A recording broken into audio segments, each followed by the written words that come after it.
Hi, this video is for TJC, Chapter 7, which focuses on interpersonal communication. Here's a list of some of the topics that we're going to talk about in this chapter. First of all, what is interpersonal communication? What motivates us to initiate our relationships? How do we maintain our relationships? And finally, we're going to talk about the role that self-disclosure plays in relationships. So let's start off with the definition of interpersonal communication. And according to your textbook, it says that interpersonal communication occurs simultaneously with another person in an attempt to mutually influence each other, usually for the purpose of managing relationships. Now you'll want to pay close attention to the key words that I've underlined in this definition. First of all, interpersonal communication occurs simultaneously. So think about your conversations that you've had with a best friend. That communication goes back and forth. I say something, they say something. It's simultaneous. Also, interpersonal communication occurs to mutually influence individuals. So my communication is going to influence my best friend. Their communication is going to influence me. We're also valuing each other's opinions. Also, interpersonal communication occurs for the purpose of managing relationships. And if you think about the reasons that you communicate with your best friends, usually you're communicating to keep that relationship going. You're filling them in on what's going on in your life. They're filling you in on what's going on in their life. And you're managing that relationship along the way. Now, interpersonal communication is different than impersonal communication. With impersonal communication, we don't go beyond roles. What that means is that we have typical roles in society. For example, think about going out to lunch. So you go to a restaurant, you sit down, the server comes over, asks for your order, you order a Coke. In that situation, you're not going beyond the roles of the customer and the server. You're not getting down on an interpersonal communication level. So keep in mind that impersonal communication does not go beyond those initial roles. The next part of the text talks about initiating relationships. And the first part of this initiating relationships material really focuses on interpersonal attraction, which is why we like whom we like. And your book talks about 4 specific reasons that people are interpersonally attracted to each other. The first one is similarity. Now, think about birds of a feather flock together. Lots of times we are initially attracted to somebody based on similar interests, whether this be, a friendship starting out or a romantic relationship starting out. Sometimes when you have things in common with somebody else, it's really easy to strike up that conversation and get that interpersonal communication going. Second is physical and sexual attraction. These are also 2 concepts that play into why we initiate relationships with individuals. Also, proximity. If you remember from the nonverbal chapter, proximity is the study of space. So your book says that when we work in close proximity with another person, or if we're around this person often, lots of times we initiate relationships with that person. And then complementarity. Now, this is a concept that tends to be a little bit confusing, but once you wrap your mind around it, it really will make sense.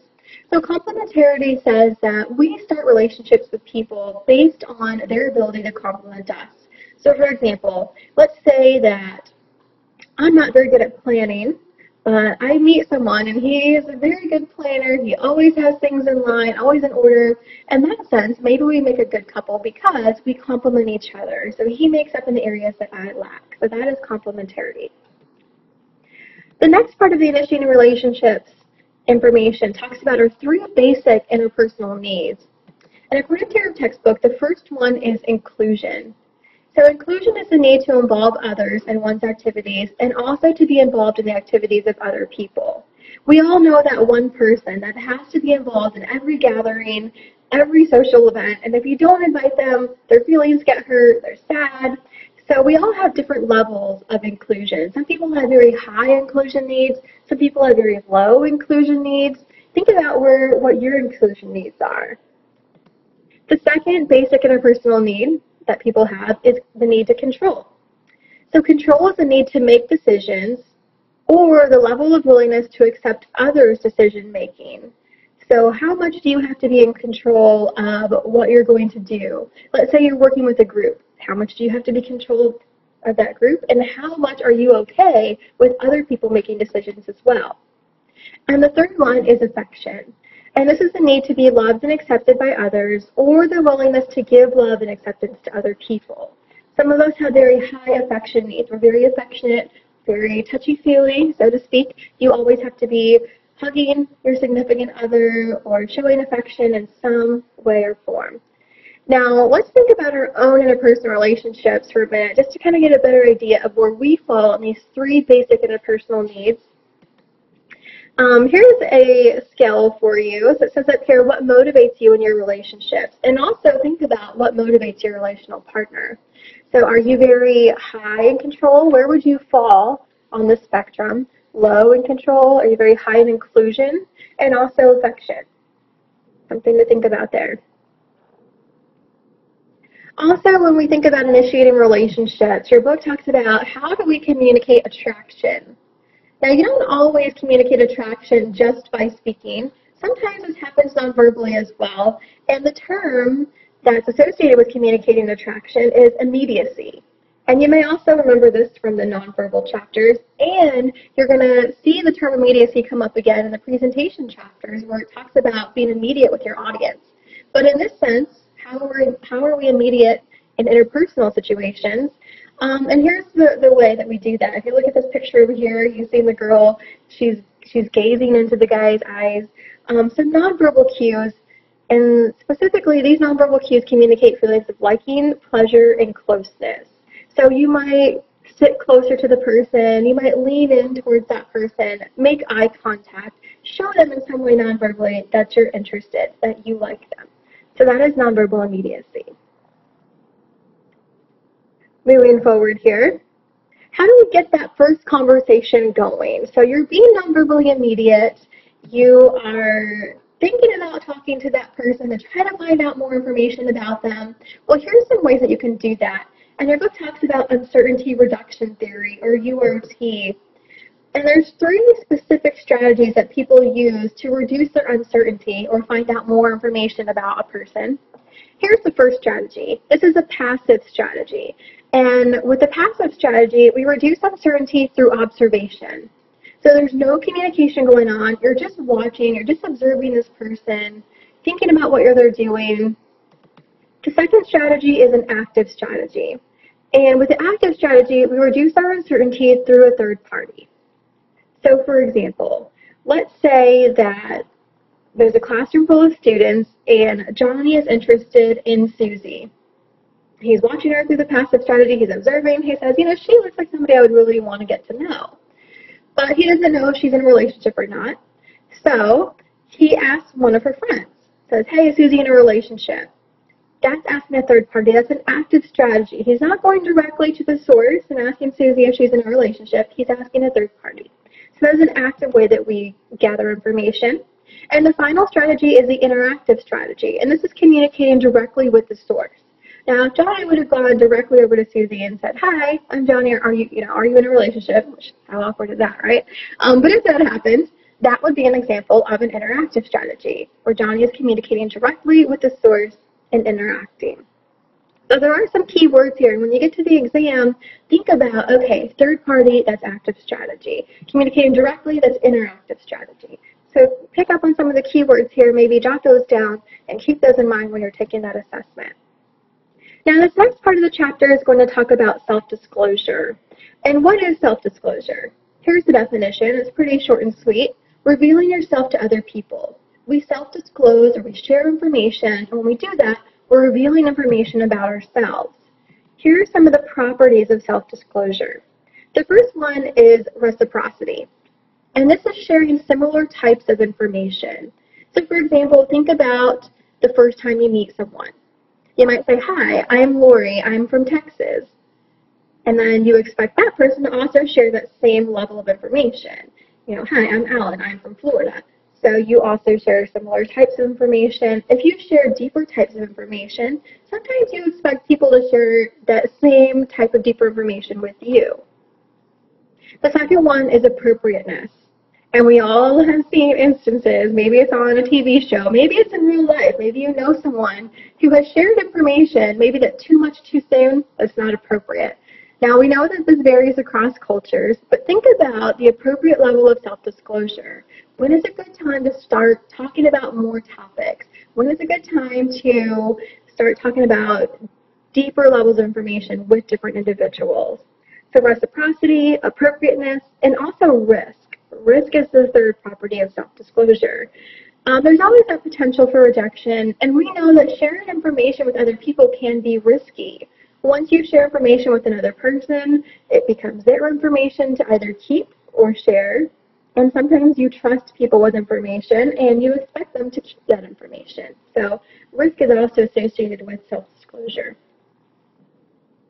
Now, there are also two models of self-disclosure that are talked about in the textbook, and the first one is a theory of social penetration. This was developed by Altman and Taylor. And in general, this theory suggests that both the breadth and depth, and if you're writing this down, or you might want to underline breadth and depth, of information shared with another person increases as the relationship develops. And if you see here on the picture, this is what the self-disclosure social penetration model looks like.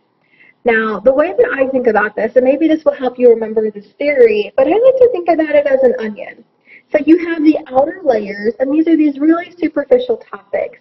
So let's think about meeting someone for the first time. You're thinking about where are you from, what do you do? If you're in school, you might say, hi, I'm so-and-so, where are you from, what's your major? So these are the superficial topics. And as you start peeling back the layers and getting to know this person a little bit more, then you start talking about, okay, let's talk about your maybe political views on something, your religion, your family, money, work.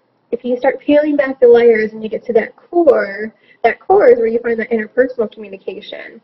So think about this in terms of that peeling back the layers. But the key words here, as I indicated a minute ago, is that breadth and depth. So the breadth is the number of topics that you're talking about, and depth is how deep you go into talking about them. How much are you sharing? That's the theory of social penetration. The second model of self-disclosure that your book talks about is a Johari window. And generally, this theory explains how self-disclosure varies from relationship to relationship. And it also reflects three different elements. So first of all, this theory talks about the stages of relational development, or incorporates the stages of relational development, the degree of self-awareness, and also it takes into consideration other people's perceptions. So if you see here, this is the Johari window, and you have 4 different quadrants. You'll definitely want to go back to the e-text and read more about these quadrants, but I'm going to give you a brief overview of each one.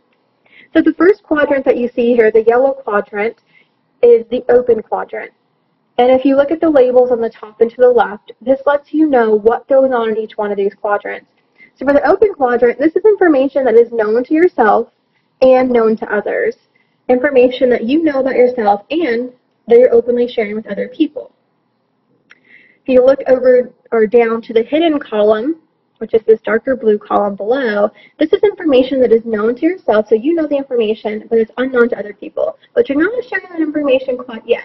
This might be in a newer relationship, or sometimes this happens in established relationships where you might know something, but you're not just willing to share it with the other person just yet. The blind quadrant in the top right, this is information that is unknown to the self, but it's known to other people. So think about this in terms of sometimes people know things about ourselves that we don't really recognize right away. Maybe you're in a relationship and it's not the best relationship, but you don't realize it, but your friends do. So this is information that's not really known to yourself, or maybe you haven't admitted it yet, but other people do know. So you're kind of blind in that situation, blind to the information.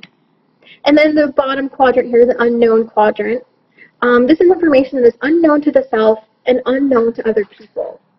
So with the unknown quadrant, think about, this is just stuff you don't know yet. As we grow, as we go through different experiences, we learn more about ourselves. So this is that information that we don't know quite yet, but eventually we will. And as we go through different relationships, sometimes we learn more about ourselves as well. So that's the unknown quadrant. Okay, so this covers the material in Chapter 7. I encourage you to go back through and read some more of the examples in Chapter 7, but I want to go ahead and do a few practice questions. So think about the information that we just covered, go through e-text if you need to, and we're going to do a few practice questions. Now keep in mind, most of these are scenario-based, they're applied questions because the types of questions on the exam will also be very applied. So here's the first one. According to the definition given in your book, Which of the following situations would be classified as interpersonal communication? Is it A, the usher at the theater looks at your tickets and then points to the center aisle? B, you and your roommate are discussing a movie that you just watched? C, you call the weather line to offer out the forecast? Or D, you present your project to your history class?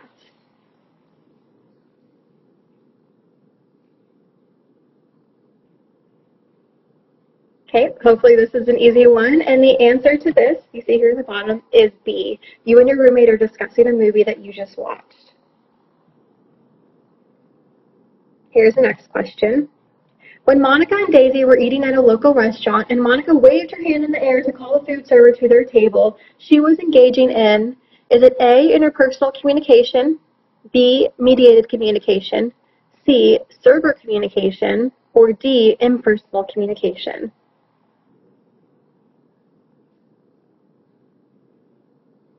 And the answer to this is D, impersonal communication.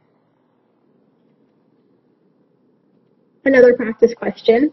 Alan and Bobby have been best friends since grade school. They both deeply value one another's opinions, and they both play an important role in one another's lives.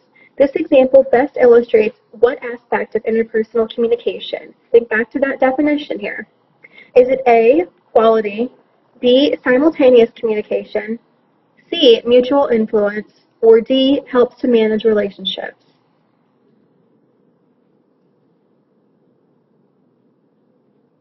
Here's the answer to this one, which is C, mutual influence.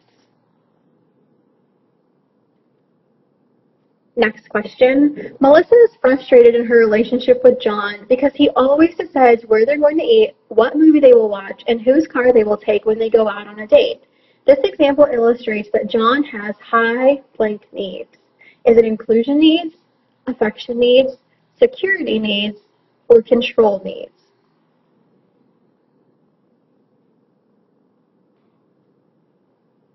And the answer to this is D, control needs. Next question. Brian is always having dinner parties at his home. He invites all of his friends and work associates to his home.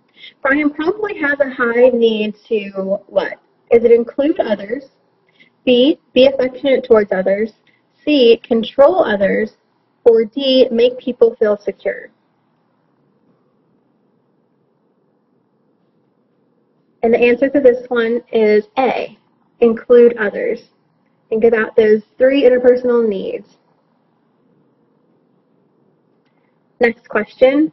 Kristen and Mark were attracted to one another, although they did not appear to their friends to go together.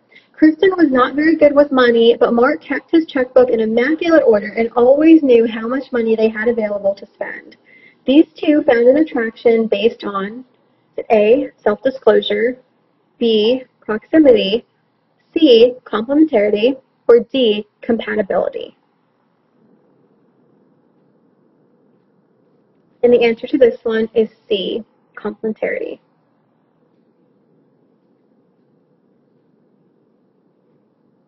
Next question. Altman and Taylor's model of social penetration illustrates what? Is it how people reduce uncertainty about each other in the early stages of a relationship? How much and what kind of information we reveal in various stages of a relationship? How people make use of verbal and nonverbal communication to form impressions of the other? Or how men and women communicate differently in friendship relationships? And this is the onion model. The answer to this is B, how much and what kind. Think about the breadth and depth of the information there.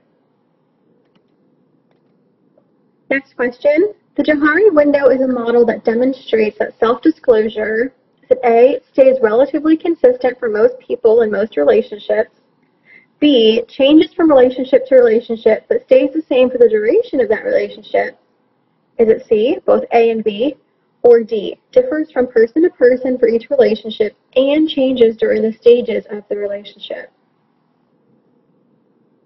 And the answer to this is D. Great job on answering the questions. Here's a recap of what we talked about in this video. First of all, we talked a little bit about what interpersonal communication is. Remember those 3 key words that I gave you there. happen simultaneously, also the mutual influence that happens in interpersonal communication, and also that it helps to manage relationships. What motivates us to initiate relationships. We also talked about how to maintain our relationships.